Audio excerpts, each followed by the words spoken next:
Soundararajan Chilukuru Bala's temple నగరవాసులకు ఈ పేరుకు ఈ ఆలయానికి విడదీయరాని సంబంధం. సుమారుగా 2000 సంవత్సరం నుంచి కూడా నగరవాసులకి హుండీ లేని దేవాలయంగా పరిచయం అయ్యి భక్తుల కొంగు బంగారంగా విలసిల్లుతున్నటువంటి చిలుకూరు బాలాస్ టెంపుల్లో ప్రధాన ఆలయ అర్చాధికారిగా ఎన్నో సంవత్సరాలు ఇప్పుడు సేవలు అందించండి సౌందరరాజన్ గారు ఈరోజు మన మధ్య లేరు. వారు ఉస్మాన్ యూనివర్సిటీ రిజిస్ట్రార్గా పనిచేస్తూ కూడా అనేక సేవలు అందించారు.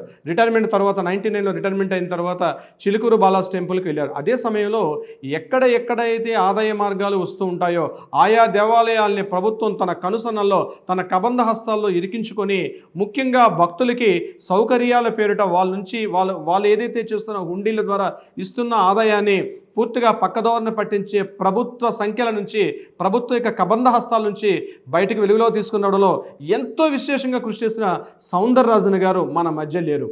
ప్రతి ఒక్కరికి కూడా చిలుకూరు బాలాస్ టెంపుల్ వెళ్తే గుర్తుండనే ఉంటుంది. ముఖ్యంగా మైకు పైన ఆయన గోవిందనామాలను స్మరిస్తూ ఉంటే మనందరం కూడా ప్రదక్షిణ చేస్తూ ఒక తన్మయత్వంతో ఒక భక్తి పారవశ్యంతో మునిగిపోయినటువంటి ఆనాటి రోజులు మరొక్కసారి మన కళ్ళ ముందు మెదులుతూ ఉంటాయి. సౌందరరాజన్ గారు అందమైనటువంటి చిరునవ్వు ముఖంపైన ఎల్లప్పుడూ కూడా అందమైన చిరునవ్వు, తెల్లని ఒక బంగారు వర్ణంతో మెరిసిపోతున్నటువంటి మేలిమి వర్ణం.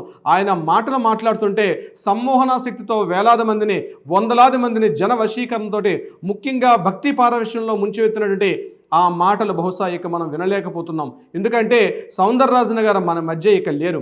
ఆ మాట చెప్పాలంటేనే కొంత బాధ అనిపిస్తుంది. ఎందుకంటే 90 సంవత్సరాల వృద్ధుడిగా ఆయన ముఖ్యంగా గడిచిన 30 సంవత్సరాలు ఆయన చేసిన సేవలు, ముఖ్యంగా దేవాలయాలు ఏవైతే వాయిస్ ఆఫ్ టెంపుల్స్ అని చెప్పి ఆయన పెట్టిన పత్రిక ద్వారా ముఖ్యంగా దేవాలయాలన్నీ కూడా ప్రభుత్వ యొక్క ధూపదీప నైవేద్యాలు లేకుండా అనేక వేల దేవాలయాలు ఈరోజు తెలంగాణ కానీ ఆంధ్రప్రదేశ్ ప్రభుత్వంలో కానీ వేలాది లక్షల దేవాలయాలు ధూపదీప నైవేద్యాలు లేకుండా ఇబ్బందులు పడుతున్నాయి. కాస్త ఇన్కమ్ వచ్చిందంటే అక్కడ ఇమ్మీడియట్గా వాలిపోయి ఆ దేవాలయం తమ కనుసన్నల్లో పెట్టుకోవడం కోసం ప్రయత్నిస్తున్నటువంటి దేవాలయాల్ని భక్తులని దేవాలయానికి దగ్గరగా చేయాలనేటువంటి ఒక సత్సంకల్పంతో ఆయన చేసిన కృషి అనన్య సామాన్యం.